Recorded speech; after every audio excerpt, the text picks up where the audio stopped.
Hello everyone आज जन्माष्टमी उपलक्षे अकणमान पायस बनालो हेकारणे भाबिलो आपनालोकर लगतो शेयर करो।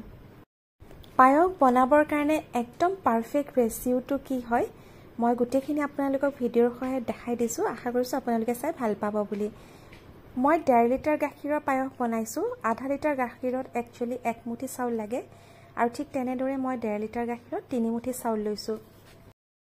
चाउल 3 मुठी अलप समय তিয়াই राखिब लागे। 10 मिनिट मान समय তিয়াই राखिलेও হ'ব বা অলপ বেছিকেও যদি ৰাখে কোনো কথা নাই। আৰু আমাৰ পায়স যেহেতু আমি 1.5 লিটাৰ গাখীৰ লৈছো 3 মুঠি চাউল লৈছো ঠিক তেনেদৰে আমাক ইয়াতে লাগিব চেনি 3 হেতা। আৰু এতিয়া প্ৰথমতে মই গাখীৰত দি দিছো তেজপাত 4-5 খিলামান আৰু লগতে দিম 6-7টা মান ইলাচি। এইখিনি দিয়াৰ পিছতে আমি ইয়াতে দি দিব লাগিব মই যেনেদৰে কলো এখন হেতা লব। মই লৈছো আমাৰ যিখন ডালিৰ হেতা থাকে গুল হেতাখন সেইখনৰ সহায়ত মই 3 চামুচ মানে 3 হেতা দিম চেনি।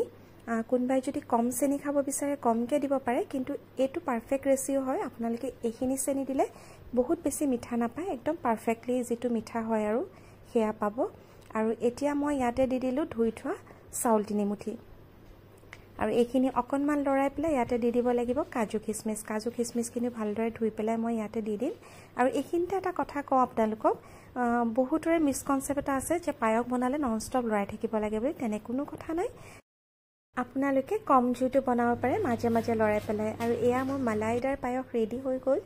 আশা কৰিছো আপোনালোকে মোৰ ভিডিওটো চাই ভাল পাইছে বুলি। যদি ভাল পাইছে লাইক কমেন্ট আৰু সাবস্ক্ৰাইব কৰিব।